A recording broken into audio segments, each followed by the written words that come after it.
Uhuru. Uhuru. Uhuru. You sound like you out here for freedom. Uhuru, comrades. Uhuru is a Swahili word for freedom, and that is what we live with, sleep with, breathe with, and give us energy. And I say Uhuru and welcome. My name is FoFeet Ushairi El Kibulam, and I am your MC for this afternoon. And I want to say I am a lifetime member of the Uhuru Movement and of the International InPDUM Uhuru Movement.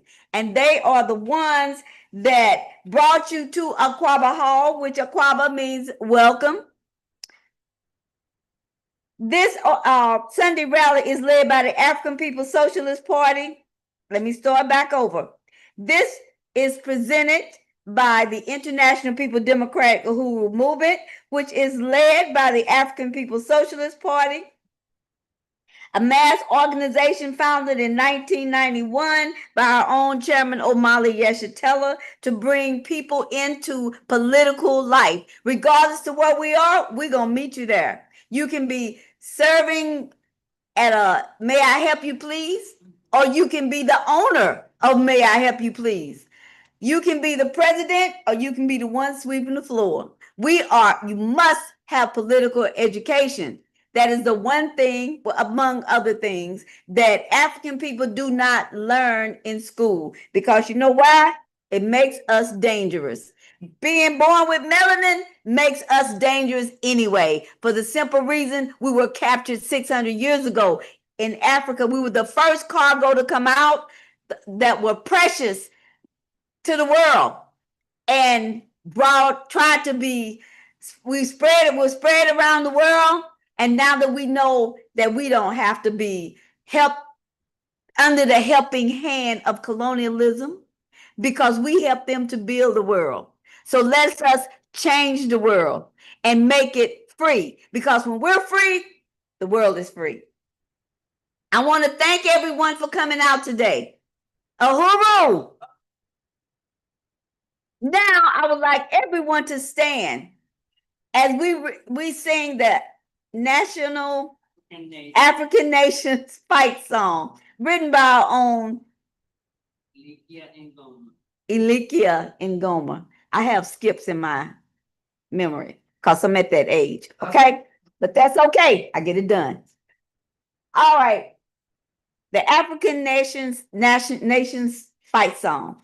Uhuru. The words are right here.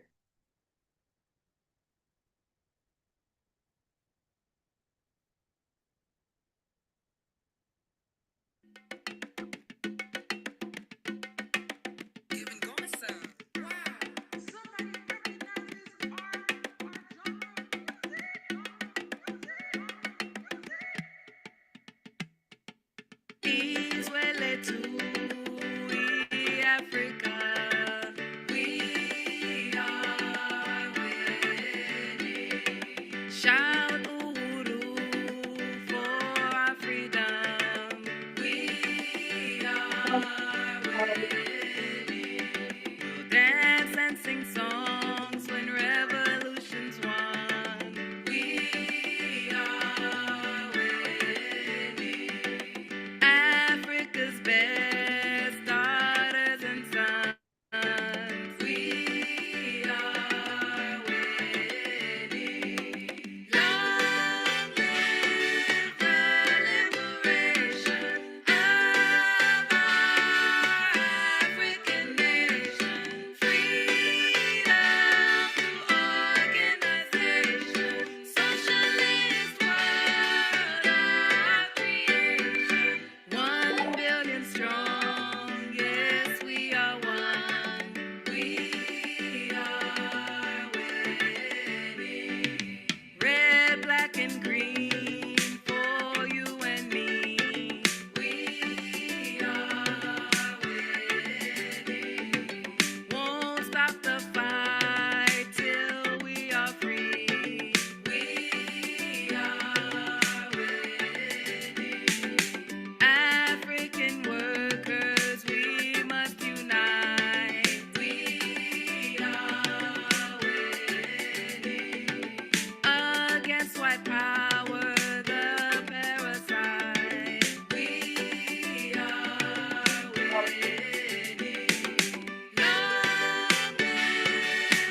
Trace Lumumba's life won't be in vain.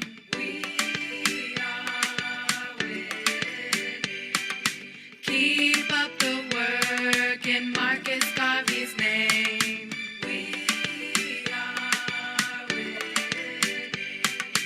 Independent and free is what we will be. We are winning. Africa will bask in our victory. We are winning.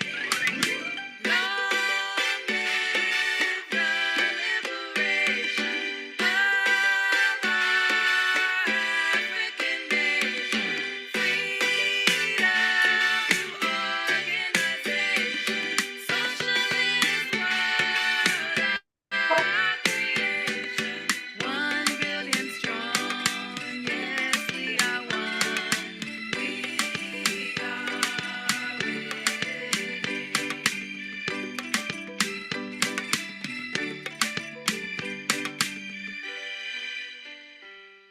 Okay.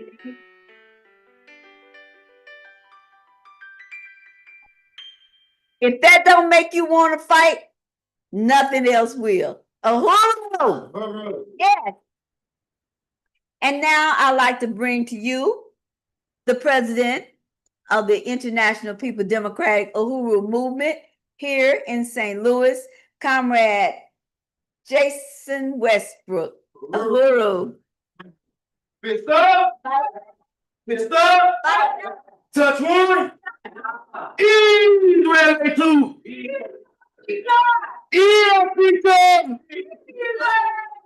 Uhuru, I love the energy out there, I love the energy. And I love a little verse up out of that. It says, freedom through organization. Uhuru, freedom through organization. Freedom through organization. Well, right now we will be dealing with our point 3 out of the 14-point working platform. Right now, this is the political agenda section. If every last one of us had one of these programs, I surely appreciate it. If you're not, it's at the back table, but on the back of it, it will be dealing with point number 3. Uhuru, we want to end to all local, state, federal, and all taxation from Black people by the U.S. government and any of its agencies. And if all y'all hip by now, y'all know me by now. How many times I do this? Twice. So here we go now. So we want an end to all local, state, federal, and other taxation of Black people by the U.S. government and any of its agencies. We believe that such taxation is illegitimate, that Black people have no real or meaningful authorities within the U.S. government, and that U.S. taxation of African people is therefore taxation without representation. We believe that in the absence of such real or meaningful authorities, we have nothing to say about how such money are used. And that therefore, the taxes taken from Black people are often used against us and other oppressed and exploited people within the U.S. and around the world. We believe that the use of taxes we believe the use of these taxes taken from us, taken from African people all around this world, is used to build prisons, to stuff us in, and to hire more police to kill us with. It's criminal. It's criminal. As is the use of these taxes to hire soldiers and to intimidate and plunder people oppressed by the same system internationally. Internationally, not just here at home. We believe the African people must refuse to pay taxes to a government that use such taxes to prop up and support brutal dictators around the world who keep their own people oppressed and living in squalor in order to maintain the U.S. and Western imperialistic economic and political domination. I just want to start right there. We also believe that African people must refuse to pay taxes to a government which use these taxes to prop up these dictators named BBs. You know your BB, your Benjamins, that's in Israel right now striking Iran. You know, it's also to prop up all the other dictators, but we're gonna speak about what's going on in news now. You understand what I'm saying? Let me ask you a question. What the hell this war with Israel and Iran got to do with America? Nothing, right? Well, that's what some folks think, but it got a lot to do with America because it's all within the within this colonialist power. You got this imperialist country called America backing another colonized imperialist country called Israel. They decided to bomb them, what, a couple days ago? Don't y'all know where this B-2 bombers located at? Do y'all know where that base is out of? Missouri. The stealth bomber that they capable of the only weaponry out here that they use that's capable of dropping nuclear bombs is stationed here in Missouri. You do know this Trump is aware of the threats sent by the Ayatollah, saying that if you help Israel out in any type of matter, we will come for you. We'll come for your bases. We'll come for your ships. We'll come for your homeland. We'll come for your homeland. And then you had Trump lying to the American people, lying. He didn't lie to me because I knew it was a lie. But yeah, we're going to give them 2 weeks to negotiate. Just the 2 days later, bomb Iran. I call it illegally bomb because he's supposed to have got permission from the Senate before he did it. He didn't declare, he got the Senate grants war power to the president. Even though the president is the commander-in-chief, he don't got the right to declare war on whomever. Make a long story short, I'm only mentioning this because, yeah, anytime we surrounded by B-2 bombers, by NGA Spy Center, the precision bombers that took out the GPS that guided a precision bomb to the nuclear facility that was 2.5 miles underground. All that came up out of the NGA. All this audience, to operate the drones, to do all these strikes, all this comes from the NGA. You know, you and I don't have the right to say where our taxes go. Because I knew if you knew, I know that if you know that your taxes was killing innocent babies and grandchildren, grandmothers and grandfathers, I think that you and I will stand up and demand them stop doing that. But that's funny. That's funny. You and I don't have the power to tell them stop spending our tax money unjustly. So since we don't have that power, I think the next best thing to do is stop paying taxes. Because not only these taxes, it support dictators in Iran, in Israel, attacking governments like Iran with the potential of is attacking American soldiers. Fuck the American soldiers, but there's a potential of attacking America. The soldiers need to be hit. Maybe if them soldiers be hit, it'll slow Donald Trump down for trying to attack other governments. But make a long story short, our taxes don't go to building up our communities. Our taxes don't go to strengthening our infrastructure.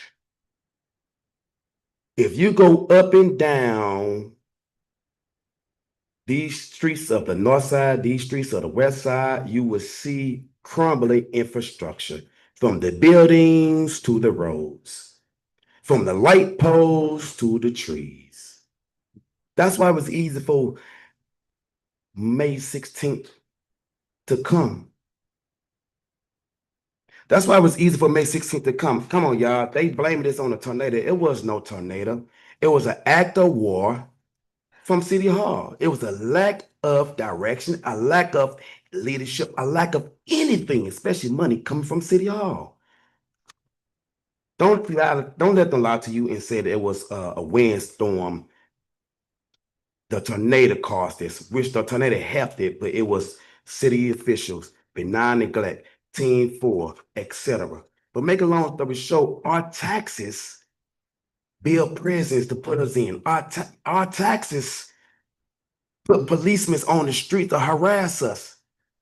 We got state that took control over the police department. So you know it's shit for to get real. It already got real in some spots. But just like the state took over the police department, can we take over our taxes and tell them not to give it to these police department? Because you know the police department, they call it public safety, right? Public safety. The police department eat up majority of the budget to come out of City Hall. The police department do. But so far, they have not been serving us. This tax that's get exploited up out of our neighborhoods. If you go to the gas stations and they charge you taxes, from the grocery store charge you taxes, from every different institution on the west and north side charge you taxes, it does not go to build the north and west side. It goes to turn around and build prisons to put you in. So that being said, let me go over some questions and let's get on with it if that's possible. African people do not. Question number 1. African people do not owe taxes to the U.S. government because A, we don't make enough money to pay taxes. B, we don't like the IRS. C, it's taxation without representation. Or D, we are tax exempt. C, it's taxation without representation. Exactly. Uhuru. Moving to number 2. We do not support what the U.S. government does with our taxes inside this country, such as A, the government use our taxes to build prisons to stuff us in. B, hire more police to kill us with. C, prop up dictators to oppress people around the world. Or D, all of the above. D, Uhuru, all of the above. And last but not least, number 3, we believe African people should pay taxes on a regular basis. A. B. Support the Internal Revenue Service. B. Pay taxes, but not Social Security. Or D. None of the above. None of the above. We should not keep being complicit to our destruction. We should not be keep paying taxes for them to build prisons to stuff us in. Uhuru. So I appreciate your participation within this week political education. That would conclude this 14-point working platform. Uhuru. Okay, next up, well, come on, let's give yourself a hand of applause for getting that right. Okay. Today, up next, we having an update of for our community reports.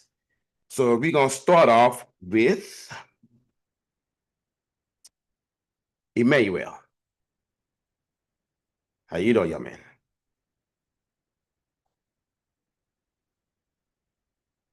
Emmanuel and FoFeet. gonna take this portion right here. Uhuru!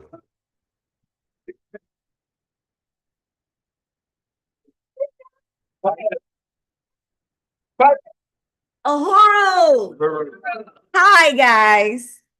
I am FoFeet back again, and I'm here to tell you about the outreach opportunities that we did. That has been completed for this week. As you may remember, Thursday was Juneteenth, the actual date. So I didn't have to go to work, but I had to go to work. We organized a outreach that turned into 2 outreaches. We went to the Juneteenth celebration on 12th and Washington. That was really, it was really good. And why was it really good? Because we gave out all of our flyers, but a few, but 25. And he has the numbers, okay? That's why we're doing this together. I can tell you the experience that I had, and he can tell you the numbers so we'll keep track of everything. We count our flyers because we need to know how many we gave out. The money that you bring in, that we ask for in the when we ask for our goal, that is where the money goes, so we can get the word out to other people to let them know who we are and what we're doing to empower the community on getting their own freedom and how to go about it. So we went out there. It was myself, it was Comrade Emmanuel, it was Sophia, and Comrade Kumba.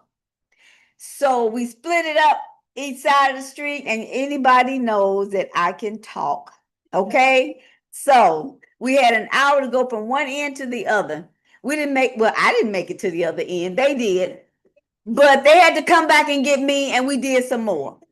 I love meeting people where they are because that lets me know that I'm in the right place and that I have the opportunity to bring them something to their life, okay? Something for them to think about or have a different idea. Better yet, to let them know that they're not the only ones thinking about what they thought about, nobody else thought about. So with that being said, we did 36, we had 36 signatures of people that were interested to learn more about their own freedom and how to get it. We left there in like an hour and a half, which we were there longer than we were supposed to, and I still didn't get to the other end. So trying to follow our rules, because everything needs rules or you'll stay in one place forever and never move and never grow and never improve. So following the rules, we got what we got and we left. We came back, we found out there was another festival in Ferguson, which is kind of in my neighborhood, and we went there. Comrade Emmanuel and I passed out many flyers for the Sunday rally, and we met many people, and now a lot of people know who FoFeet is and what she do and why she got the name, and they promised that they would come down at some point. But either way it goes, we touched so many needed people. A lot of them said, well, I don't live here. I said, well, you sitting here, so you know somebody that lives here. So pass this information on. Comrade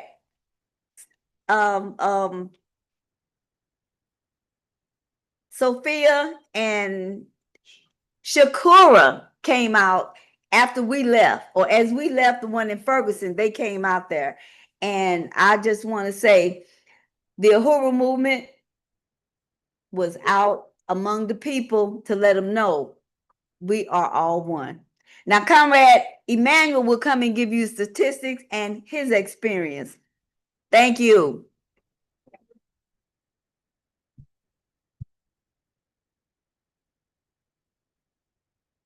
Let's up. Let's up. Uhuru. Outreach is an important component to organizing a community response to the treacherous city actions that is targeting this community in the north side of St. Louis for forcible removal and land grab. This week in the People's Fight Back, the people have self-deployed on the ground community outreach. This week we handed out a total of 689 flyers, so almost 700. And this includes the flyers for Black Power Blueprint Disaster Relief, Sunday rally, and of course the amazing and wonderful One Africa, One Nation Farmers Market that was just held yesterday. So I want to appreciate you all for being here, and I want to appreciate the African National Women's Organization for being here as well.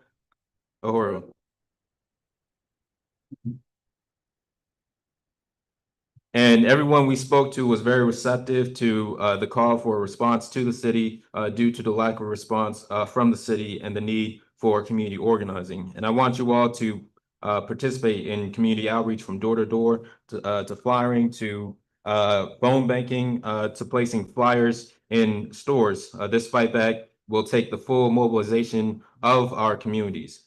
We will do 2 sessions of outreach every single day, every weekday, from 11:15 a.m. to 1 p.m. And 4 p.m. to from 4 p.m. to 7 p.m. On the weekends, we will have 3 outreach sessions available from 9 a.m. to 12 p.m., from 12 p.m. to 3 p.m., and from 3 p.m. to 6 p.m. We still need to finish outreach at O'Fallon Park. And we want to start doing community outreach in College Hill. So if you can offer 30 minutes of your time, an hour of your time, 2 hours of your time to join the fight back and reach out to your community and whoever you know for community outreach. For all community outreach sessions, we will be meeting right here in the Uhuru House. And if these times don't work for you, the Uhuru House is open every single day from 9 a.m. to 5 p.m. And you can come in on the weekends as well. You can even get some materials here today. They're right in the back. And I will be in the back at the table. Please do let me know if you are available to do outreach or if you want to take some materials with you home to do outreach in your community or your workplace or the local gas station. I mean, you name it. And share these materials. Yeah, the community was great, especially Juneteenth. You know, Juneteenth folks be outside in the park and things like that. You know, they be line dancing. But it's important, you know, since there are hundreds of African people outside and out of the plantations that we organize we organize our people, and so it was powerful from the youngins to to the old heads. I mean, you name it, folks. From various sectors of our communities where, we're all in unity with the need for a community response. So I want to appreciate you all for being here. And this is part of a fight back, and we need a fight back. Uhuru, what's up? What's up? Fight back. What's up? Uhuru. For our local people who come to the Sunday rally, I want to say 2 things. Comrade Emmanual is an international organizer. He is the leadership of the Northern Unit, and he's here to help us make sure everything is right and on track. And I want to thank him and introduce him to the members of the Uhuru Movement of InPDUM that don't know him. Okay. I want to also, in my welcoming, to tell you about a bad sister from the northern area, and her name is Yejide Orunmila. She is the president of the National African Women's Organization. And they are here, just like the Uhuru Movement, to make it happen. Uhuru. Comrades,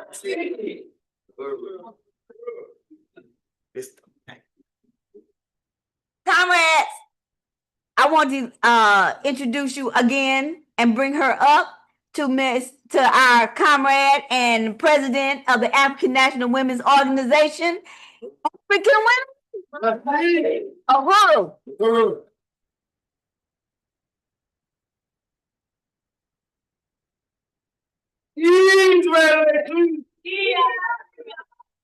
Africa.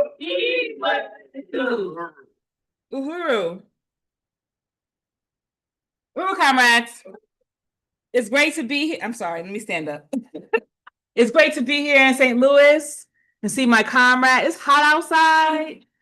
It's hot. We hit the door and we was just like, man. He's like, man. But it's great to be here. We had a wonderful market yesterday. We had to pivot a little bit from our original plan. You see all our propaganda says O'Fallon, but because of the tornado and the damage in the park, we thought it was best to move the market. That's what happens when you get a little older. Move the market over to our side. And so it was a really great event yesterday. Vendors came out, they were excited. The people saw us, they also came over and visited our vendors. And, you know, we look forward to doing this for 4 more months, right? Like, so we're doing it from June to October, which is our last market. So we look very much forward to building more vendors and getting more people out to support these vendors who took their time and effort to come out and bring their wares and the things that they have to offer. We had Lonnie X, who talked a little bit about herbalism, and we had Comrade Westbrook, who performed. We had Comrade FoFeet, who did some poetry. You know, we had Comrade Shakur, who did some qigong. I didn't know nothing, but she was asking me if I was feeling stuff. I'm like, I don't be feeling but something. It was either stretching pain or some energy or something that was being moved around. And so this is, you know, more than just an event that is bringing economic self-determination. We want to also bring the workshops and things that will help our community be healthy. And as Lonnie said, you know, if you got disease, there are 2 things in your body, right? Like you have to, if you figure out you have, what's it, Lonnie? Deficiency or toxicity, right? Those are the 2 things that are making you ill. So when you go to visit your primary care physician, you need to figure out, he needs to tell you what's deficient or what's toxic in your body. That's really good points that I think our community needs to understand. And of course, you know what's toxic when you're putting in your body. Like this morning, I had a little cake. You know, little sugar. It's kind of toxic. You know, you need to overload yourself with these things, and so you can do too much of it. It's too much of a good thing could be bad. But knowing that, you can figure out how to balance yourself out, how to detox your body from these things, and just being self-aware about what you're putting in your body and what you can take out of it. So just, the market is a part of that process of, revitalizing our community. Before the tornado, the market was here, and afterwards, it's still going to be here. Our community wants it. And I was talking to the vendors yesterday, and they were saying, there's a big market downtown in Solar. Everybody know about Solar, but this is what we want up here on the north side. We deserve it, right? We deserve to have something that brings our community together, that shows what thriving African economic self-determination looks like. We've seen it in so many other places that we could do it here. And not only that, we work with the Gary Brooks Community Garden and other gardens in the area to bring fresh produce, to our community. People were able to come over and get free produce that they could take home and cook with. And we're so proud of that. You know what I mean? And then we had some amazing vendors who offered really healthy food. We had Willie out there slanging the ribs and the chicken. For those of you who like a little bit toxicity going on with that too, that came, but it was good, right? Like y'all enjoyed the Willie wings. Okay. So, so, organized, this second season of the African National Women's Organization has been organizing this. And we want to give a huge, I don't know if I see her here, but I want to give a huge shout out to Sophia. Sophia Moore, who's our local organizing representative for ANWO, let me just give her a clap. I don't see her here, but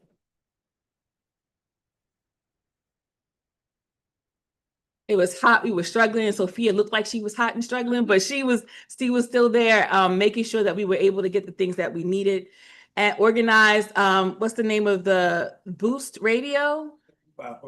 95.5 to come out and do spin some urban gospel out there. It sounded good for 2 hours. And that was really great for them to come out and do that and support the work of the Uhuru Movement. And the African National Women's Organization, for those of you who do not know, is a mass organization of the Uhuru Movement, right? So the party, the African People's Socialist Party, created us to recruit and organize and revolutionize African women, bring African women into revolutionary political life. We are a national, and when we say national, we say the African nation, like the nation all over the world, right? So we are a national organization, we're a local organization, and we organize around the local issues of African people, African women. And whatever that may be in whatever particular area, it looks different, but we do have some main campaign, one main primary campaign, which is our Arrest CPS work. Who's familiar with CPS? Do you think it's helpful? Okay. And I'm saying that because I know that we care and we love on our children and we want our children to be safe. But what we recognize with this campaign is that the CPS is the state. So if it's the same state that was created on the foundation of colonialism, and it's the same state that the police was created on the foundation of the same state that all the institutions that rob African people of our self-determination and our freedom of expression and our independence, then this is the same institution, and we can't believe that they are here to save our children from us. We have to understand that it's a counterinsurgency attack on the African community, that if you look at every single state in the United States, African children, despite how big or little their population are overrepresented in every single state in the United States. That is not that if we believe this, what we're saying is that African parents don't know how to parent. If we believe that African children or African people and our children are overpopulated, is because African parents don't know how to parent, and the state is right and it's taking it. If we don't believe this, what we have to understand is that just like there's an overrepresentation of Black people in prison, we also have to understand that this is the same thing that kicks our children out of schools, that attacks the families, criminalizes the parents, takes the children. And we also have to understand that this associated with money. The bodies of African people is commodified in the family policing system. So this is one of the campaigns that we've been organizing for the last 7 years. It's been looking different at different times. Right now, we're on our political education camp, right? We're going to be putting out posters in several cities that politically educate our community. We're going to, people might think that it's really helpful, and that's okay, because we want our children to be safe, but we have to organize ourselves to protect ourselves and our community. We can't leave it up to the colonizer state to do that for us. So whatever that looked like. That's tough because it's not easy to say, because there's a lot of contradictions, right?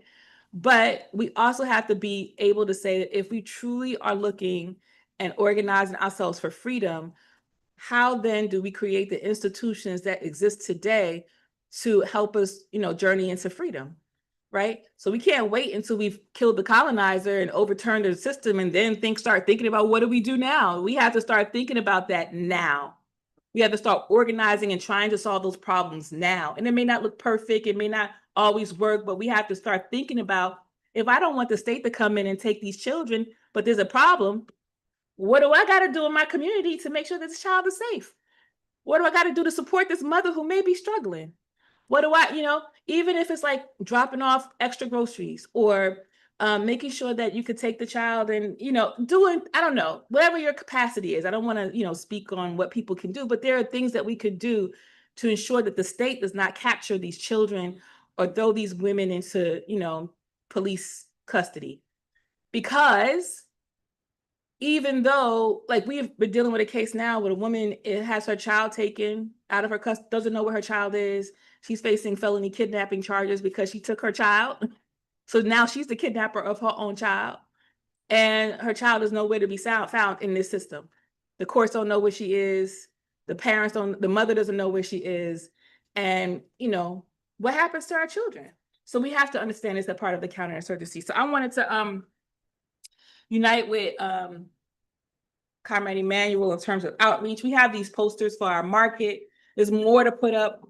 And we know it says the wrong information, but we got, other kind of ways to communicate to people about where the new location will be. So we got to get these out and then we'll order more. And then I also want to show y'all it got a little wet from the airport, but these are, gotta take it apart. Some of them got a little bit destroyed because it got wet in my suitcase.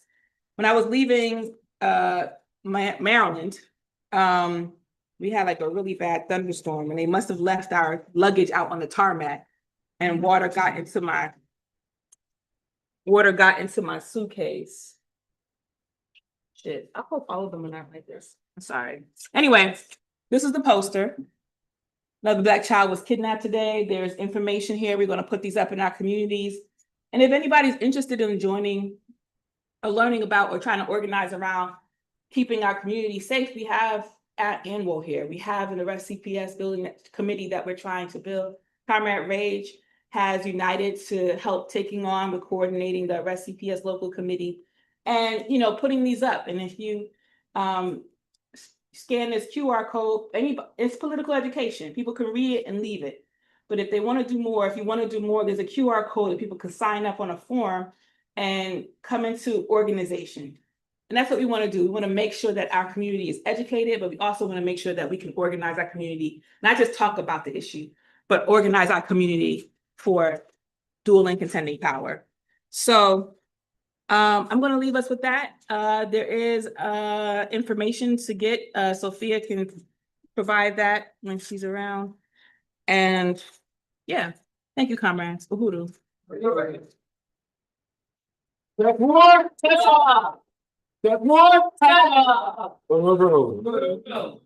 Once again, that's our ANWO president. So let's give it up for her once again. Okay, in a minute in a second we finna call up our coacher. Is our coach about ready? Mr. Reeves, are you about ready? In a few seconds. First of all, Miss Ma'am, what's your name again? Camelia, I want to appreciate you. But this was a time to say welcome to all our volunteers and all of our guests of the day. So I just want to appreciate you and a young man. What's your name? You. Yes, sir. Johnny. My brother name Johnny, so I ain't gonna forget you. So once again, I appreciate Johnny for coming in. Right on. So listen, we finna go ahead and do this. We got some guests of the movement, but they're guests of ours in this house. They've been here before. So can you stand up, please, and start, Conrad? No, you. No, man. Yes, ma'am. This is our colleague from out of town. Go and introduce yourselves. Let's go.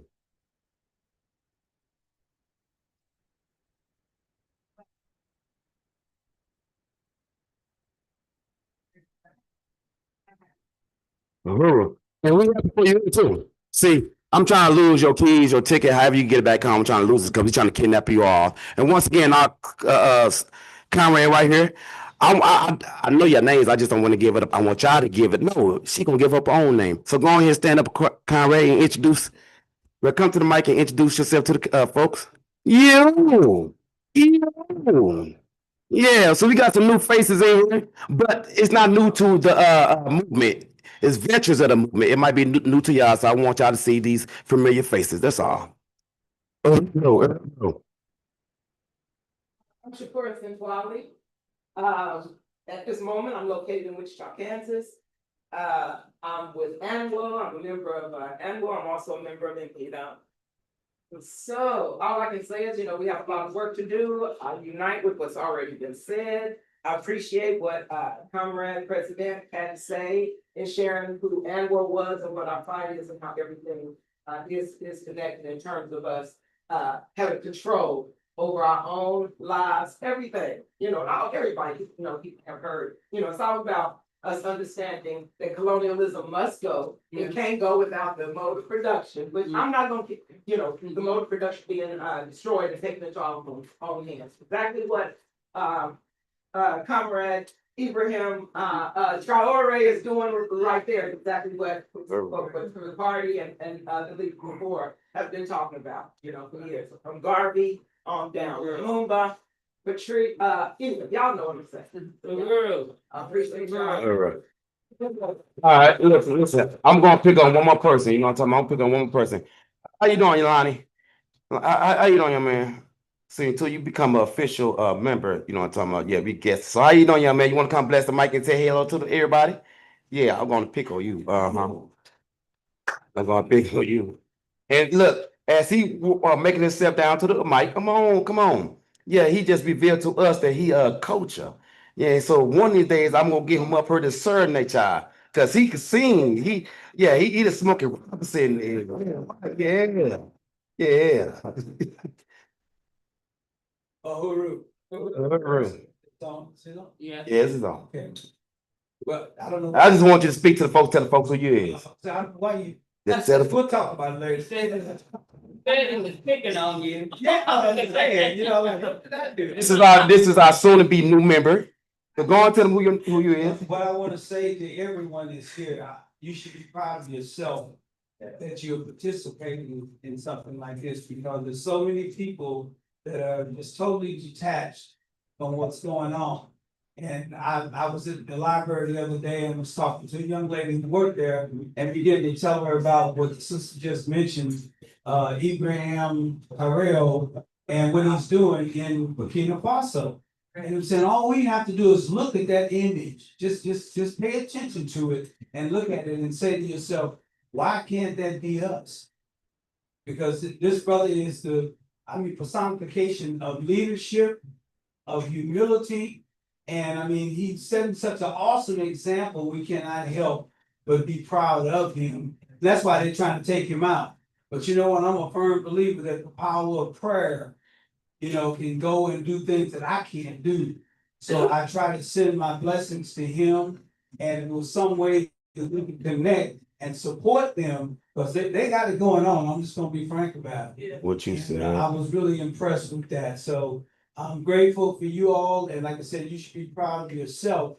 But don't let the fact that I know this is a struggle wear you out and make you tired. You should be energized by the fact that you have a vision of the future. So that's the way I'm looking at it. I appreciate the brother giving me an opportunity to welcome you all, but I am very, very humble, but yet proud to be a part of this. And I thank my friend Greg for introducing me to it. Greg Reed, the poet back there. I'm grateful. And thank you all. Be proud of yourself. You made this show. Uhuru. So no, I appreciate you. I appreciate you. And I just want to agree with him, or at least ride off this, that we are in a struggle. We are in this a struggle not only to overturn the contradictions by this city hall. We are in this fight to bring economics, real Black economics to our community. We are in this fight just to stay above the water sometimes, you know what I'm talking about? But sometimes it get real and sometimes it get hard. And the echo what my brother said, don't give up. There's some of us is prayer, with, like he just said, praying, believing folks. There's some of us in this room. This is not a religious organization. So anytime I say anything about prayer or God, I have to reiterate that we're not a religious organization. But that being said, it's prayer and believing folks is in here that believe that when prayer come up, blessings or change come down. But that being said, I ask that we lift up all our leaders up in prayer. You know, we are in this major fight, but we all got personal fights that we having behind closed doors. Some is known, some is not known. So right now, while we on this fight, right now, while we on this dark hour where clouds is among us, I just ask, just lift all our leaders up in prayer, a special leader for our leader. But yeah, prayers work, especially a corporate prayer, because we know it's two or more coming, his name, he shall join within the midst, and this is more than two. So yeah, lift up all our leaders in prayer. So Uhuru, so we can continue this fight back.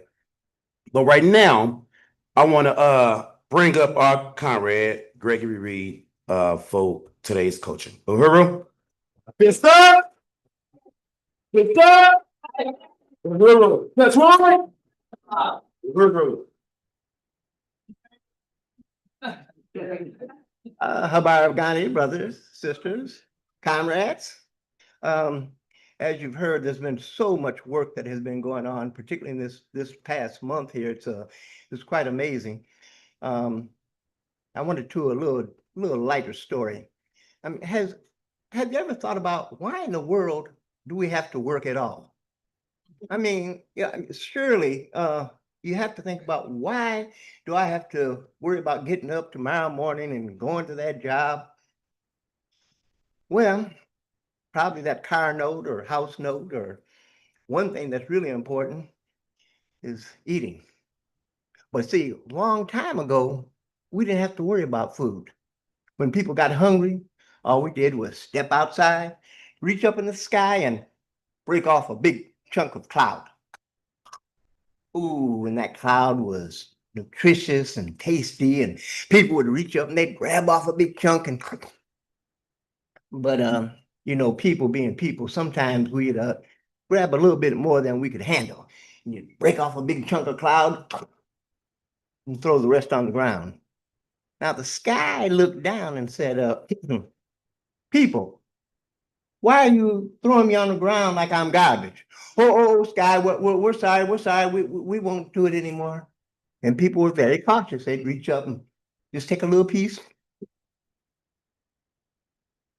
But people being people, we would soon get back into our bad habits, and they'd just break off a big chunk, throw it on the ground, and walk on their way. Sky became very angry. People, if you keep throwing me on the ground like I'm nothing, I'm gonna move so far away, you'll never be able to reach me again. Oh, please, Sky, please, don't do that. We'll be careful. And again, for a tad bit, folks were cautious. One day, big old fella, he stepped out of the house, went up there, broke him off a big chunk of cloud, took 2 bites, threw it over his shoulder, and just walked on away. I didn't say a thing. Next morning, people woke up and, ooh. And we walked outside and we reached up and we went to grab the cloud, and it was way up to about where it is now. And things that we pleaded and tried, and please, sky, bring the cloud back down. The sky refused. And from that day into this, people now have to work in order to eat. Now, so brothers, we have a lot of work to do if we're going to get our Uhuru. Uhuru. Uhuru. Yeah, right on, Gregory. Sometimes I be thinking those the parables and riddles. I be thinking and stuff. Yeah. And I also appreciate that, because back home, that's what we used to do. Stories from generation and generation and generations ago, from handed down by ancestors, be told through story time. So I appreciate it. Now I have a question.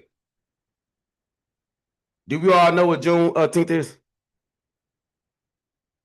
Me do. Can somebody outside let me know? You can scream it or you can come to the mic. Hey, don't let no. Y'all scared? Don't be scared. Come on now. Anybody know? Juneteenth was a day in which the last Africans were told in the United States that they had been emancipated, and that was in Texas. So Africans started in Texas to celebrate the last emancipated African, and they called it Juneteenth. Yeah, yeah, man. You did a wonderful job. Let's give it. Thank you, thank you, thank you, thank you, thank you, thank you. She just made my job easy. I could sit down, we could go eat. Let's end it now. That's no. Oh, I stay up here. You're right. But she absolutely right. But we do know that Uhuru we is not yet free. We is not yet Uhuru. We know that Uhuru, just for some, I think we all in here know, but it's Swahili for freedom. That's why we greet each other with Uhuru, because we believe that freedom shall be on our minds and lips until we win our freedom. But we know that even though 1863, January 1st, or 65 in June, which you just spoke of, we have yet experienced this thing called freedom. Uhuru, about a decade ago, in 2016, ADAP, it was the fourth annual festival, music and food festival, where our chairman spoke at, speaking about the Juneteenth. And it was also in a Burning Spirit article, May 31st, 2026. So if y'all mind, can I read a snippet off that article to you? I appreciate it. Juneteenth is the oldest holiday acknowledging the so-called emancipation of the enslaved Africans in Texas on June 19th, 1865. Over 2 years after Abraham Lincoln signed the Emancipation of Proclamation on January 1st, 1863. 151 years later, since the signing of the Emancipation of Proclamation, Africans in the United States still not free. In the US or any other place in this world. Let's think about that. Not just here in America, but across the globe. We are not free. Even at home. And when we try to win our liberation, when we get our Burkina Faso and et cetera, you see foreign government, foreign adversary, most of them being the West in America, try to stop the Uhuru, try to stop the freedom. Make a long story short, 151 years later, since the signing of the Emancipation Proclamation, Africans in the United States are still not free in the US or any other place in the world. The proclamation is just another empty, worthless document. The state tries to convince the masses of Africans the Emancipation Proclamation and Lincoln Union Army freed African people. But we know that was a lie.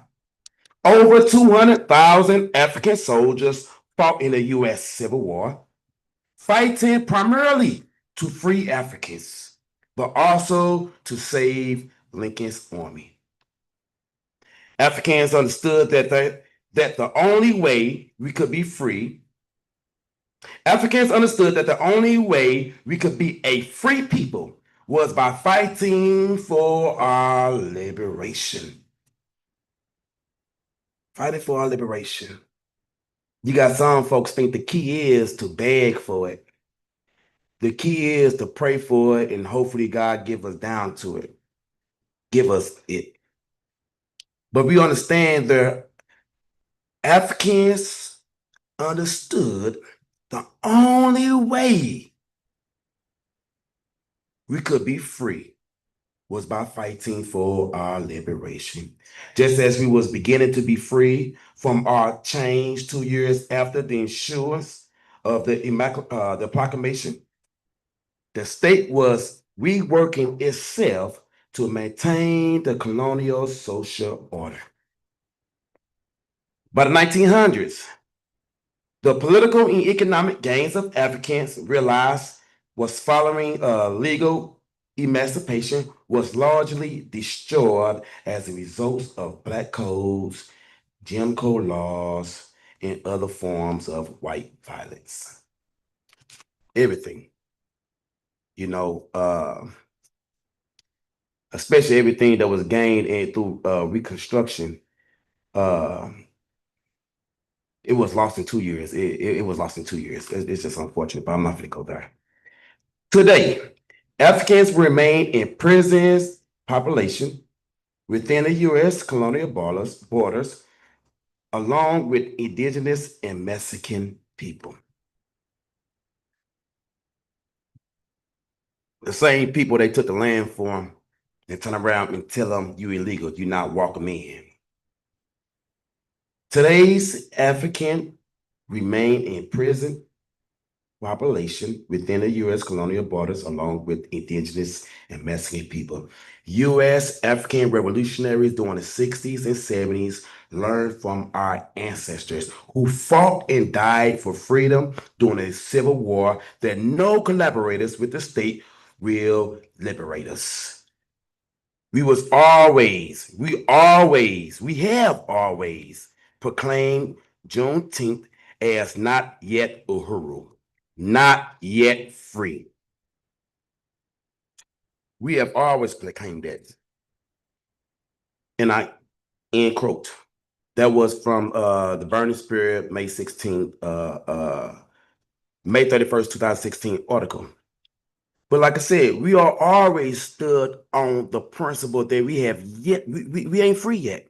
So I know you folks that love your holidays, and you know, it's an extra barbecue. It depends on if it's a payday, it's an extra change. I know y'all like it. Y'all don't got to be in front of the bosses no more. I know y'all like it, but that don't mean it's freedom. Uhuru, you know it's not freedom when they give you a holiday to pacify you. Before y'all riot, before y'all did civil disobedience, before y'all tore up the streets, they didn't give a care about no holiday. But when y'all made noise as they pacify you and gave you a holiday, then turn around and showed you a flag that they've been working on for decades. Gave y'all flag, then y'all not y'all as in us, but people, we happy. We happy for it, and we gave them, we let them off the hook and stop fighting for our liberation. But we is not yet free. Remember? So we all got a duty and a chore to do. You know, I don't know necessarily about solidarity. That's a fight. So never mind. But if you hear us talking about Juneteenth and holiday, tell them you is not yet free. You is not yet free. And tell them that in our lifetime we shall see freedom. We shall win our liberation. Remember? Now, solidarity, y'all don't tell us that. If you hear us say it, nah, they'll say, you know what? Let's have y'all win y'all true liberation. You know what I'm talking about? Then maybe that's stop the fight with that. But anyway, not yet free, right? Right. Now, ended with this. Who's having barbecue today so I can go? No one? No one? Okay. Uhuru. Next on the agenda is a brief discussion. I asked about Juneteenth, and I'm glad you spoke on it. But everybody got their own. Some folks think, like I say, it is a day off. Some folks just look at it as, you know. Some folks just don't know what it is. Some folks say it's July 4th. What is July 4th? Independence Day. So Juneteenth is Independence Day for us. So make a long story short, right now is discussion. You don't necessarily got to be limited to what Juneteenth is, but I want to hear some of our ideas of what this day should be. Not only what it should be, I want to hear some of y'all response on if y'all see your neighbor celebrating this day as if it was truly freedom. But right now the mic is open before we go on to how I think we should get our freedom. Uhuru?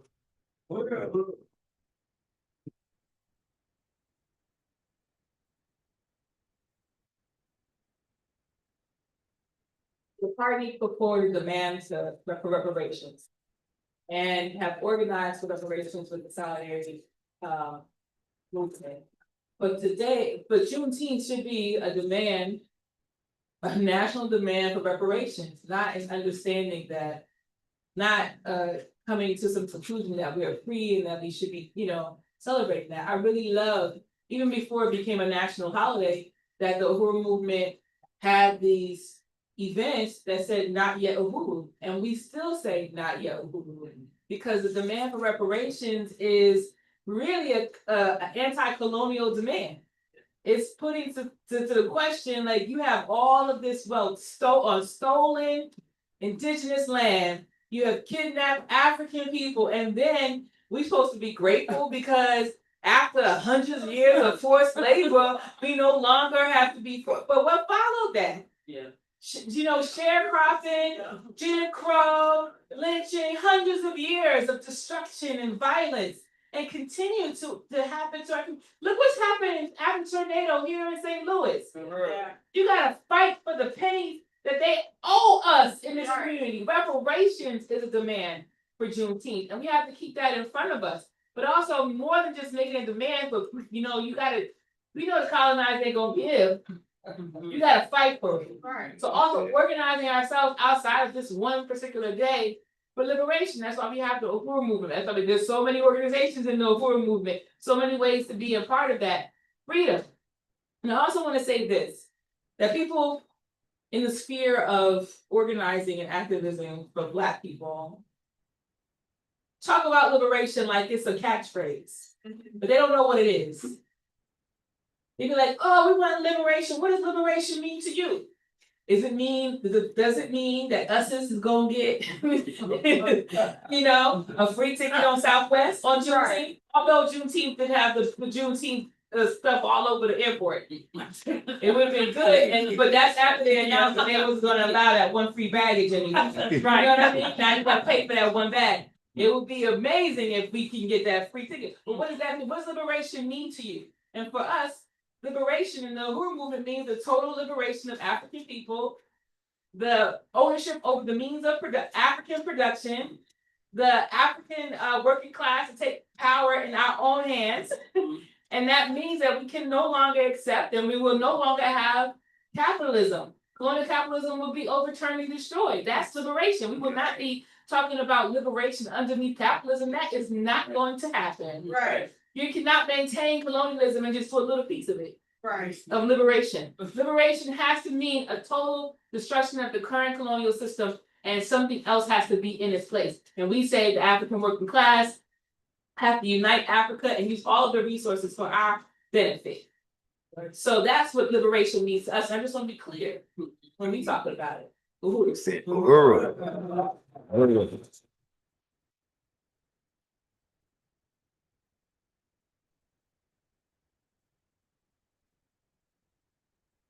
Uhuru, everybody. Uhuru.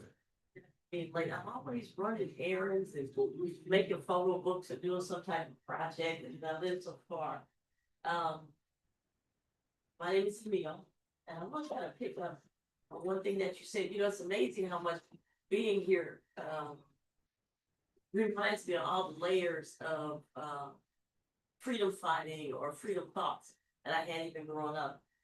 There was a gentleman by the name of Robert Brock, who was from California. And he was one of the main advocates that I know of that was for reparations. But anyway, I heard him on, anybody remember Bob Law? Yeah, I heard him on Bob Law's show speaking. And I invited him here to St. Louis. And I hosted him at my house. And I literally took him around, like there was Channel 9, Juanita Purdue, and there were a bunch of different platforms. I got him at several universities. And, I as an individual did that. And I forgot. That's something that I did, but he was awesome. He had an article that he had where he had kept two brothers or several brothers out of the military because he said you cannot force somebody into your military that is not a part of your country, and we didn't come here voluntarily. Right. So he was like fire. He was the elder guy. He was awesome. He was off the chain. So a couple other things I just wanted to say briefly is that as a nurse in the school, having been a school nurse, many types of nurses, the criminalization of our children is enormous. Yeah. It's enormous. It's just, and I came from the public school system. And I also was a member of the St. Louis Public Board before they were reinstated. But anyway, every way they tied them down. They punish them by not giving them recess. Well, where do they take that energy? Right. And then they reward them when they have bad behavior and let them sit out in the hallway and play games and sit with the teachers and stuff like that, And I, as a nurse, when you come to me if you ain't sick, you want to know, I'm out of class, okay? Yeah, come back again, back in class again. Call your mama this time, So, but anyway, the teachers would undermine that and say, oh, no, he ain't. Right. You need to learn how to participate, be in a structured environment, and this is his practice doing it. But they were great at arts and crafts and programs, and that's another thing, programs. The programs that are offered us they want to help the children. We send them food home on the weekend. Yeah. How about the parents? We're a unit, Yes. so Yes. they're failed to start with in terms of those kind of programs. The other thing I want to say, something that you said was very brilliant. You said until the colonizer is killed, we got to kill the colonizer within ourselves too. And that's a lot of work. Yeah. That's a lot of indoctrination, a lot of Yeah. So great. memory. As a nurse, I'll tell you, sometimes I'll have somebody come up to me on the RN and they'll say, oh, could you get the nurse? And I'll say, I am the nurse, and I've gotten so used to that it doesn't offend me anymore. You know what I'm saying? I have the blood drawer come in. I need the nurse to come in and turn this IV off so I can draw some blood. That's well, I'm the nurse, I can do that. I move right on to the next, And I even made the mistake one time myself and even did that to another nurse. Why? I don't know, but again, they found nurses up in my head too. And then let's see. I just want to let you know, I have a case of water in my car that I'm carrying. If I had a large freezer, I would freeze it, but I just recommend to everybody when it's hot weather that you do that. And that when you see people, just hand them a bottle, on the street. And let's see, one last thing here. I just want to know, maybe from your experience or others, have you ever heard of what's called Black Women's Health Project? It was started by, goodness, her name right on tip of my tongue. But anyway, I went to their conference. The very last thing I want to ask you, Westbrook, I have some small souvenirs from when I was in Africa last month. Pictures of money. I love this money because it has Black people on it, and it makes me so excited every time I see it. Can I share this with everybody? Yes, ma'am. Okay, Yes, ma'am. that's.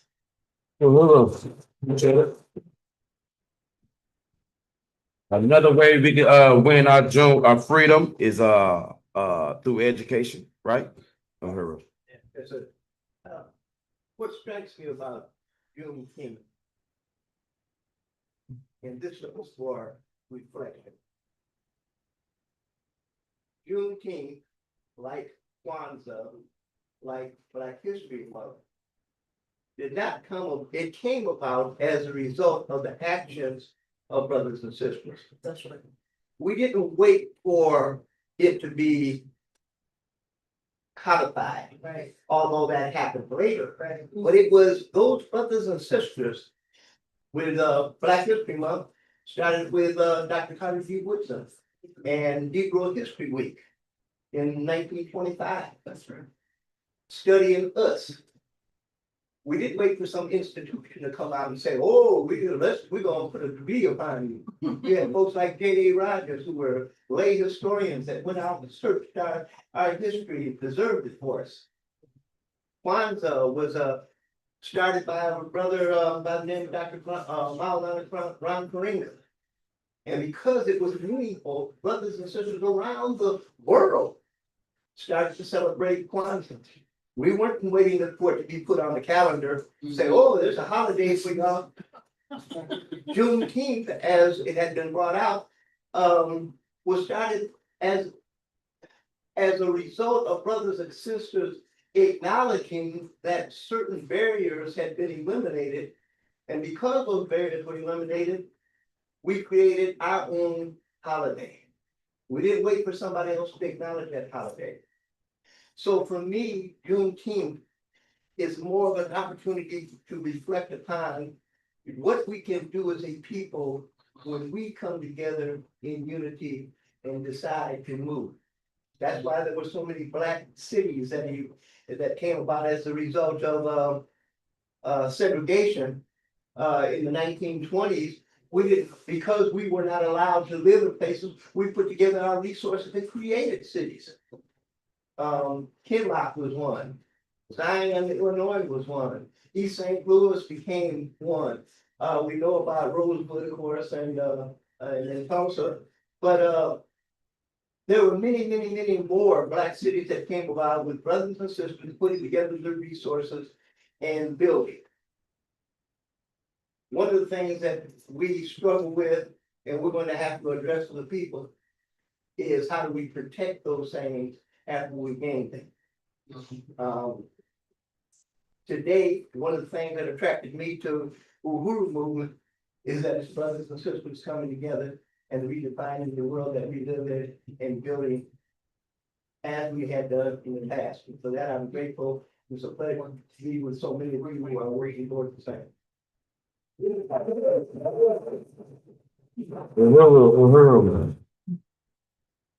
Uhuru. Before I wrap this segment up, is there anyone want to speak about Juneteenth and how we really should gain our Uhuru? No? Okay, right on. Quickly, I want to mention about this Bill 31 dealing with the RAM settlement and disaster relief funds, because mind you, today rally was 2 point. One is dealing with Juneteenth holiday, and the other one is dealing with the lack of response from the city, because we not done. As you see, we still in this mess. So we not no urban leagues, no other spot. You see us for a minute and you don't. No, we in this fight until it's over. Uhuru, until it's over. But we know that the 17th, June 17th, they passed this bill. June 17th, they passed Bill 31. June 17th. Why I keep saying June 17th? What happened a month earlier, a month and a day earlier than that? Yeah. Tornado. Now here we are sitting on $1 billion, close to $1 billion, and it's the numbers down there somewhere. You know what I'm talking about? I'm sorry. Ugh. Ugh. Can y'all see this? For the folks who don't know St. Louis politics, ain't from St. Louis. Can I see that? Okay, they can see it. Can y'all see this? The Harper, 598 million, Rams settlement, 290 million, Rams interest, 30 million, city surplus, 42 million. They just passed the bill the 17th. We had this money for a minute. This Harper money. We had this money for a minute. Question is, why did it take y'all a month and a day to give us some money that y'all had for X amount of years? The second question is, because they think we're supposed to be happy that they gave us some chump change. To reiterate or to remind y'all know it's $1.6 billion damage in our communities, West and Northside. Yeah. And they think we're supposed to be happy for $30 million, right? But y'all know something about that? Y'all know something about that $30 million? Y'all know nothing about that? No. You know that's the cheapest, that's the lowest amount on there. Y'all know that? So 598 million, 290 million. But y'all supposed to think we supposed to be happy because y'all gave us 30 million? And guess what, y'all? That 30 million is really not 30 million. Because they said, even though they got this $42 million surplus to pay them whatever they want to pay themselves, right? They said 5% of this 30 million got to go back to them. Wow. Let that sink in, y'all. That's why we say we continue this fight back, because they took this militant stance against us. That's why we say we are not yet Uhuru. Because if we was free, you think we'd be arguing or waiting or begging a month later for some chump change? On top of that, right? This hilarious. This hilarious. You know, I didn't know we had that much bee loving, tree hugging, dog walking folk out here. As we trying to get more than $30 million, as we trying to get more than $30 million, right? Soon as they passed this bill, you had St. Louis County to try to get $18 million out of this Ram settlement. Now hold up. They must know something we don't know. Because we've been trying to get all of this money, and that's not even on the that's not even within the conversation. That's not even on the table to be debated about. They gave us this chump change. Now that this is gone, now you got the county. The county. You know the county budget is larger than the city budgets. You know, I'm not finna beat that. Y'all know about this, but make a long story short, you got the counties now soliciting $18 million from the Ram settlement funds. To do what? To do what? Build a puppy park. Well, yeah. I don't like lying. They lie. We just tell the truth. So the expand the humane society. That's where the $18 million was supposed to go. To expand the humane society. They were so distraught. They had to put so many dogs down because they didn't have enough facility to house them. So they need $18 million to overturn the contradiction. Wow. But we know 7 people died. We know 5,000 homes were destroyed or damaged. $1.6 billion in our community.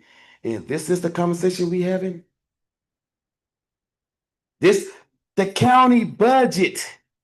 And y'all trying to slight for money from the city. How about this? You would think the best thing for the county executive to do is donate money to the city. Where we know that $30 million not enough. Here is X amount of dollars from the county government, the county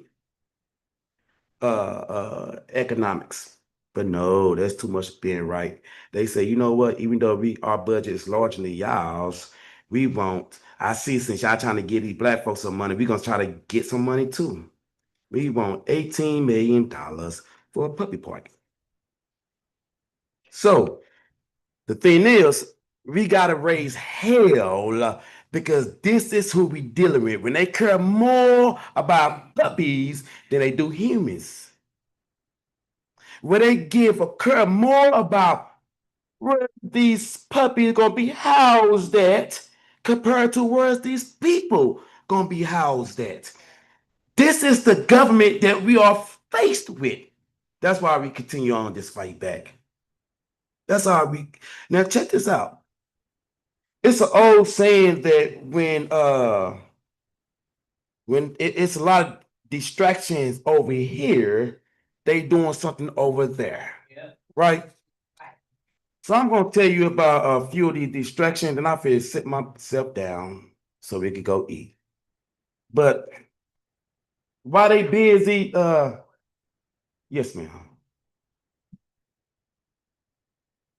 The 30 million is the interest that the Rams money made. Yes, ma'am. Or is the county trying to get the money, their money from the Rams money or from the 30 million that the money made?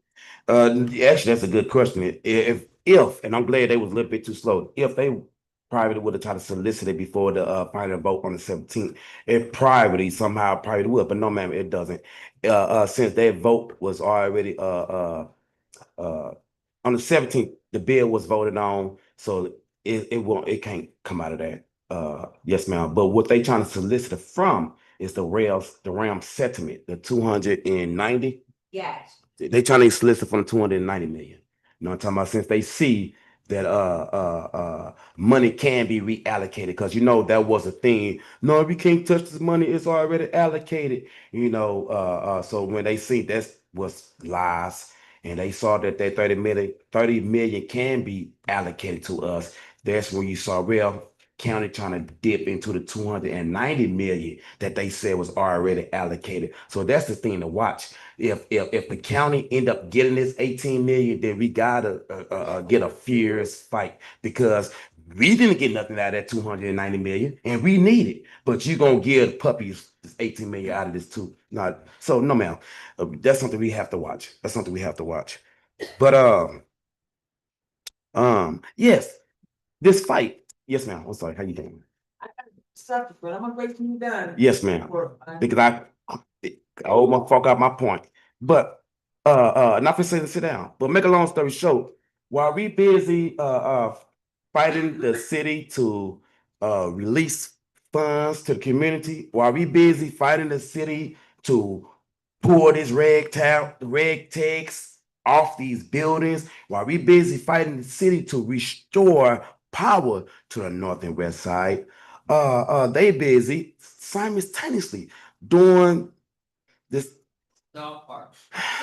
doing this devastation that the people is going through in this hot, humid weather. Simultaneously, they going and they pulling folks water from their houses, and they pulling folks gas from their houses. But the crazy thing about it, why start now? Why folks is in this mess? Why start now? So while we up there putting a fight up against the city is turning around and returning the fight against the community. That fight happened even with me this week. Some of the things I'm not going to necessarily get involved in and put it out right now. But yes, the city. I own 3 houses and commercial property in Baden. I'm part of the mayors, the community advisory group about the mayors for us revamping these certain areas. But that being said, since Baden was not on this list to get this money, $30 million, but the North Riverfront, which is adjacent to Baden, which is a high income area, they passed Baden, but they give money to them. So within this meeting, I was questioning that. And not only that, I was asking for us, because all throughout St. Louis, they changing it. In 2050 is going to be look much different. They're going to start at 2030. And so I'm a part of this advisory group for us, Baden and North Point. But I started to ask that. I said, damn, we could barely get 30 million for these damaged areas. How much money is allocated to rejoin these districts? How much they didn't want to answer that. The other things, can you add colonialism? Y'all want to add these to the plan? Stop injustice. Stop bleeding the community dry. But you know what? Stop adding all the words. Let's stay, remove colonialism. Drop colonialism. Stop colonialism. They didn't want to add that. Make a long story short. This Tuesday, right? I was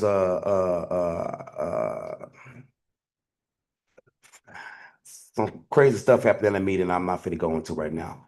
Wednesday, they at my house. Mind you, all of my properties, I'm paid up. They know it's mine. They no tax, no none of that. Make a long story short, a day after me and the city got into it, they sent folks out to my house. And folks that know me know I'm a no nonsense person. So Wednesday, some things flare up, and I thought it was gonna be the end of it. But Thursday they came back out. When Thursday they came back out, I realized it's a fight from the state. And so since this is what you want, this is what you're gonna get. They came out to a house that I occupy, and they wrote it up in the system that it was abandoned. The house I stay in. The house right across the street that's belonged to me, this rental property. Both of my houses affected by the tornado, and I'm trying to overturn this contradiction. But they wrote both of these houses up as abandoned, and they came to pour the water and the gas from a house that I'm staying in.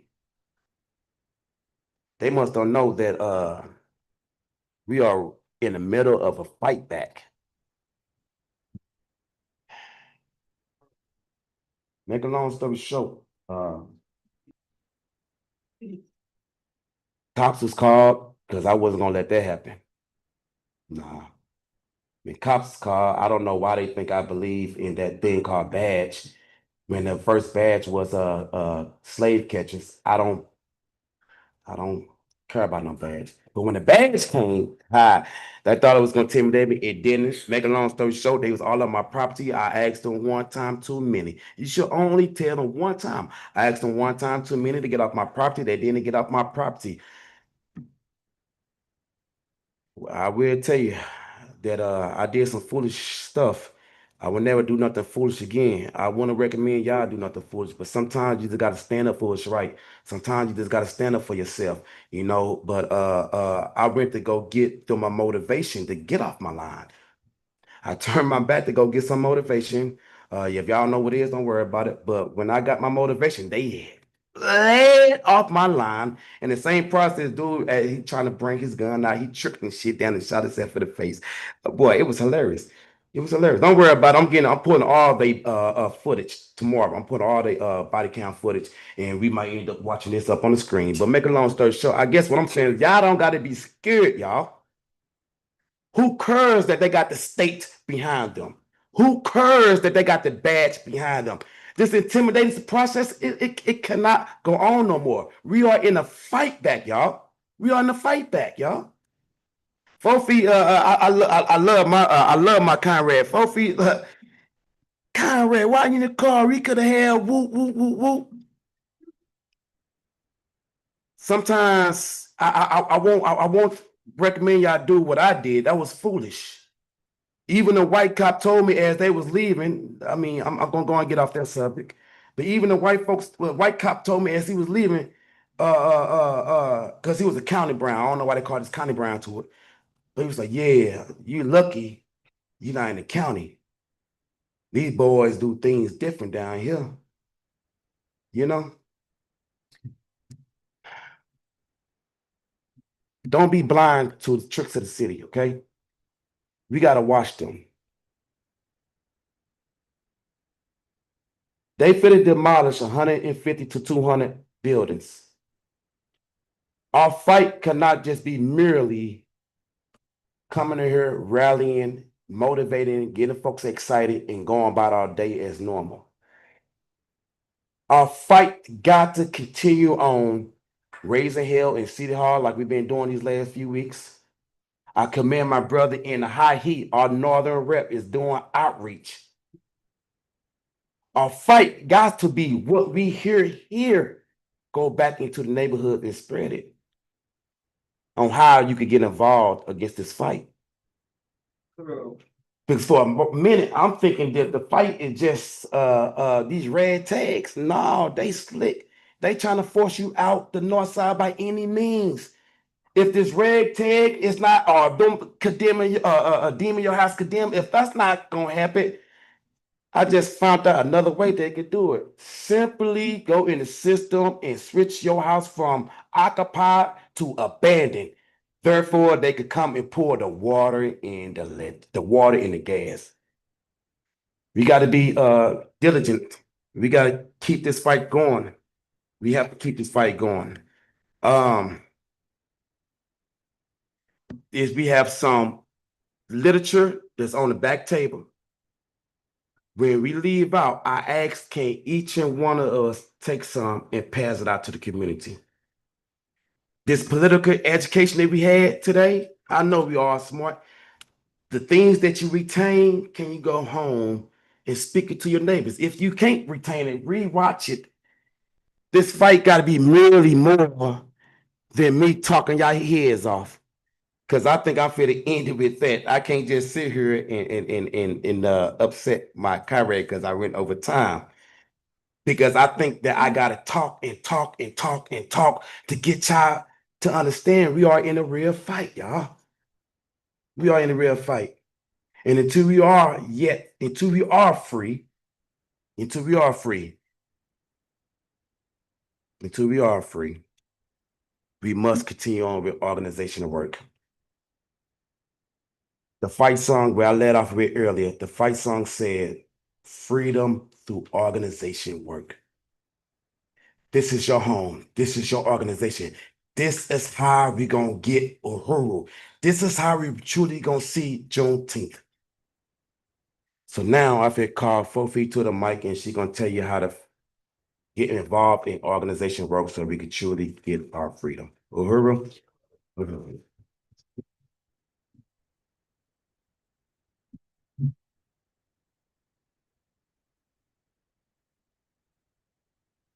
I just want to say, we are a organization that get people involved with whatever and wherever or whatever level you're on.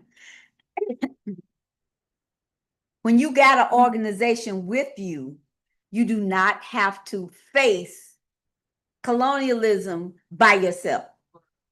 Okay? I got a phone. Everybody got a phone. Some people got two. If I get in some issues or some troubles, you know who I'm gonna call? Ghostbusters. Because you know what? The Uhuru movement will bust a ghost. All right? Now, what this comrade just went through, I will not go through it by myself, and I will encourage anybody that is a part or know of the Uhuru movement to not go through it by yourself.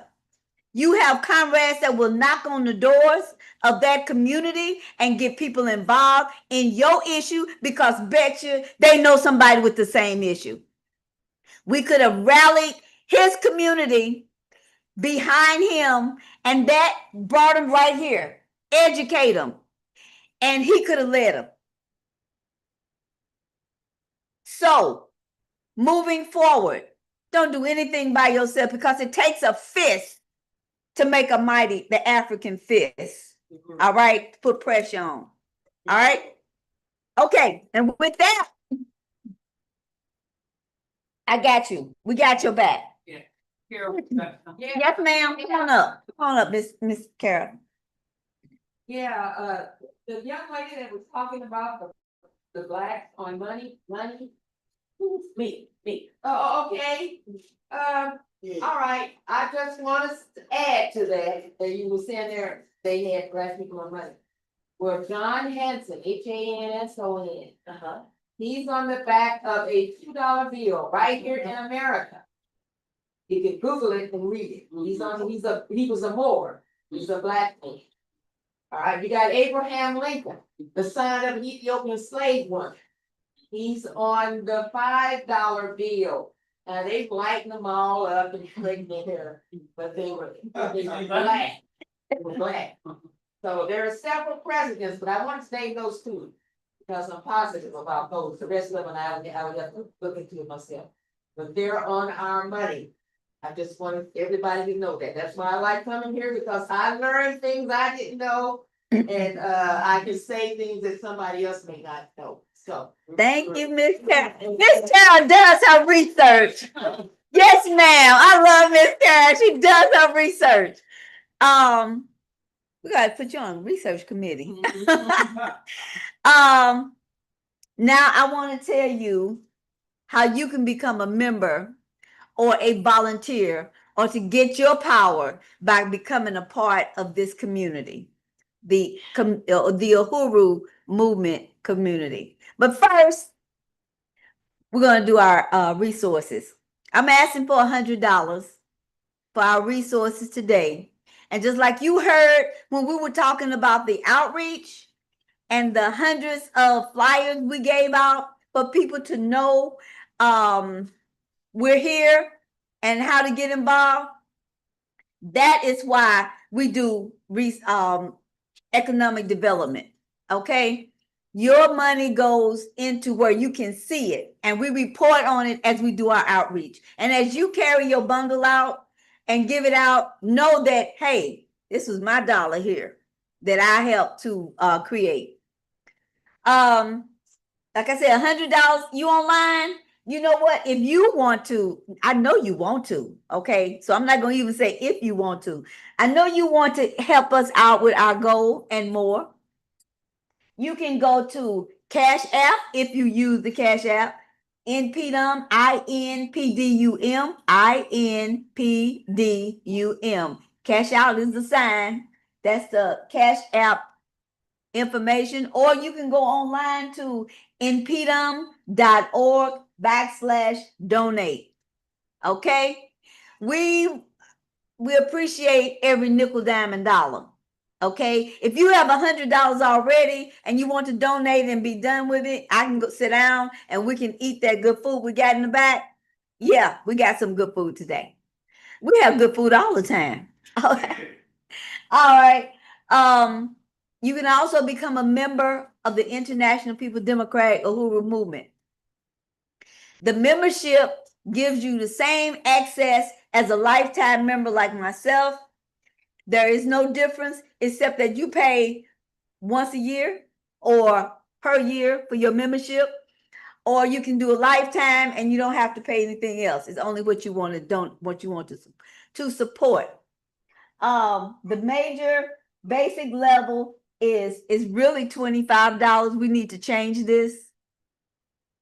$25 a year for basic membership. Is Musa Abantu level. I'm going from the bottom up. The Musa Abantu level is is an annual membership for students and unemployed members. That's for a year. Now, if you're unemployed for 2 years, then that'll be $10 for each year. The George Jackson and Desi Woods level of InPDUM membership is $5 for our comrades that's on the other side of that's been caught up in incarceration. So they can come out and they'll know who they are, which they already know. They can come out with support and know that they got somebody out here to keep them on the straight and narrow.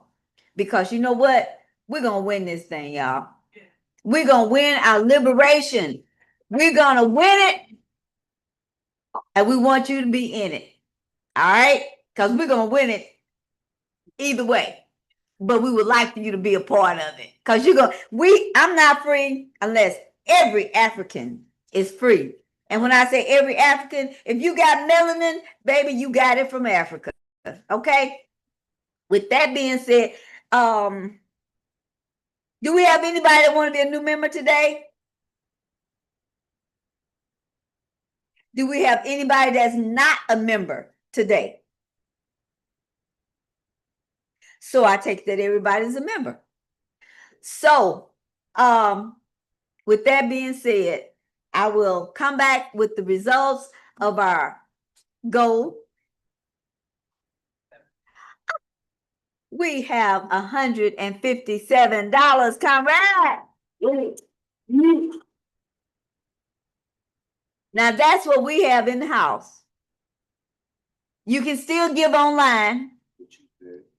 Okay, Cash App or online. But with that being said, I'm out of here, y'all, because I'm getting hungry.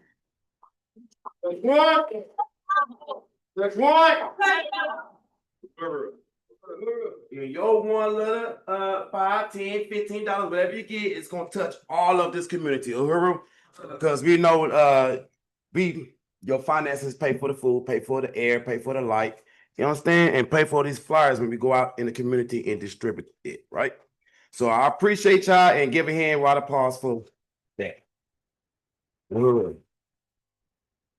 Okay, with today's announcements, the first announcements, I want to bring up Ciali to talk about Nina Uhuru. President Christopher Gladys. Gladys Knight. I'm having an identity crisis right now. But for those that are new that are here today, NINA means the Northside Independent Neighborhood Association. So we're talking about other ways that we can struggle and expose the things that are happening in our communities and overturn them. We have a neighborhood association that can help them with that process as well. So just to let you know, we have our next general meeting on Tuesday, June 24th at 6 p.m. right here. And for those that are online looking, this is at the Uhuru House at 4101 West Florissant Avenue. And we're going to have speakers, we'll have refreshments, And we also encourage people to become members. We do have a sheet on the table. People can sign up to become a member, and it is free for 2025. So you don't have to worry about paying your membership until 2026. So just to let you know, membership is free for NINA. We have ways that you can also inquire about more information. You can go to info@ninastl.org, or you can go directly to the website, which is ninastl.org. Okay, next slide. Also, NINA will be having and hosting a Northside Community Block Party, which is going to be taking place August 2nd from 11 to 5 p.m. right here in the community. We're going to be blocking off Alice. We're going to have various vendors, and we're going to try and be heavy on organizations that have services, because there's still going to be people trying to get things straightened out as far as getting housing and other things because of the tornado. And actually, we could say before the tornado happened, but we want to be heavy on that. But we feel that the community deserves to have a celebration that we're still here, that we're still fighting. And so this block party will come at a time where, you know, we can definitely show our appreciation to the community for staying strong and staying here, because we know the city's trying to push Black folks out of the North Side because they want housing for that NGA. You know, that's what they want it for.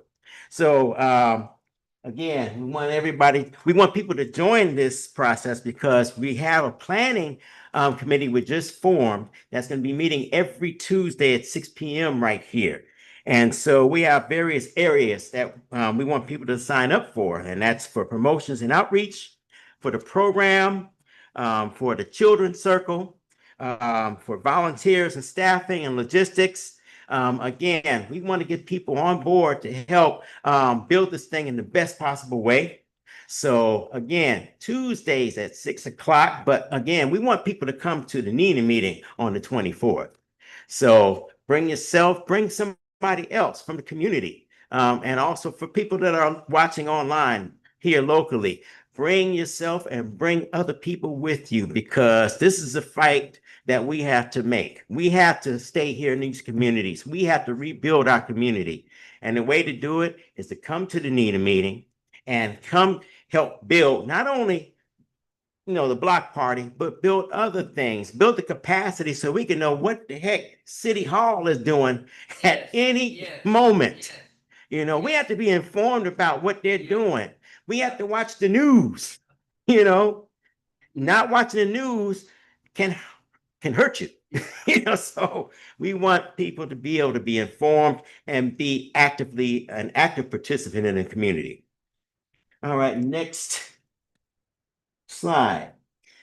So with that, we also have buttons, because especially in 2026, when we'll collect membership resources, we don't want to depend solely on those resources. We want to be able to have other things that we can sell. So we have buttons. They're $3 individually, or you can get 2 buttons for $5. And we have some buttons right back there at the BSI table. So you can see me, and we can get some buttons for you. And also we have, we're going to be doing, next slide. We're going to be doing t-shirt orders. So you can get a t-shirt with the NINA on there, and you can be a proud member and proud wearer of NINA on your shirt. And again, you can see myself, and we can get you online. And we'll also, just to let you know, we have a Square store. So we can go directly to the Square website, and you can make a purchase that way, or you can pay by cash, whatever you feel comfortable with, and we can go from there. And last slide. Uhuru Bakery Cafe has been making a lot of progress. Construction has been started on the building. So if you've come down the street and seen the new addition to the building, that's going to be additional production space for Uhuru Bakery Cafe. You can see the progress that has been 10 months, almost a year in the making. So one of the things that we're doing is we had one of our solidarity forces, his name is Paul Kessler, who built this beautiful display cabinet. And there's still work to be done on it. So if people are interested in coming Wednesdays and Thursdays from 10 to noon, we'll be at the Uhuru Solidarity Center where the cabinet is for now, that we can continue to do work on it so that we can get it ready, get glass put in place so that we can finally move it to Uhuru Bakery Cafe when all the construction and all of the equipment and everything is in place. And then we can do the final assembly and get it in place, and it'll be ready to have beautiful food displayed inside that cabinet. So we want to be able to make that happen. See me if you are interested in being part of that team that can help get this display cabinet final sanding and get it coated and get it ready to go. So that is the announcements that I have. Uhuru.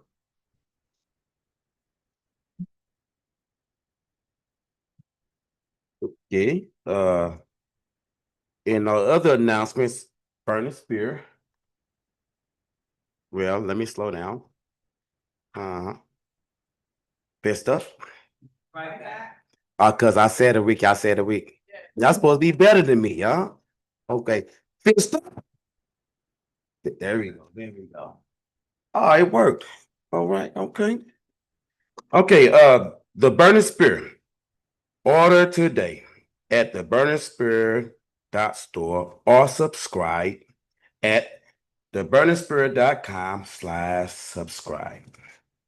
Uhuru. Every Thursday. Okay, you on my tail. Every Thursday, the RNDP studies at 7 p.m. That's why they get for talking stuff, huh? Every Thursday, the RNDP studies at 7 p.m. on Zoom and Facebook. You can register at tinyurl.com/RNDP studies. Uhuru. Last and not least, we need you to help build the Sunday rallies. We need you to help us grow bigger and better. Join the team of outreach, security, food, AV, and more. Bring your skills or get training to help us build. But most importantly, bring yourself. Uhuru. I want to appreciate y'all coming out. Well, before I did it, I did things kind of off the books, and I opened the discussion up a little bit earlier. You know what I mean? I don't want to rob nobody from the mic. So before we go eat, is there anyone that want to learn us something, teach us something? No, no. Okay, okay. Well, the food smell good, y'all. We got some chicken back there. I brought the chicken. If it's good, thank me. If it's bad, blame Elise. They off Broadway. They off Broadway. I'm trying to take somebody credit. But we got chicken back there, potato salad, and salad, I believe, right? And fried rice. There you go. Never mind. I'll leave that alone. So once again, I appreciate y'all participation. I appreciate y'all coming in. I appreciate y'all being involved. See you next week, next time. But in the meantime, let's raise hell to the city. Let's eat.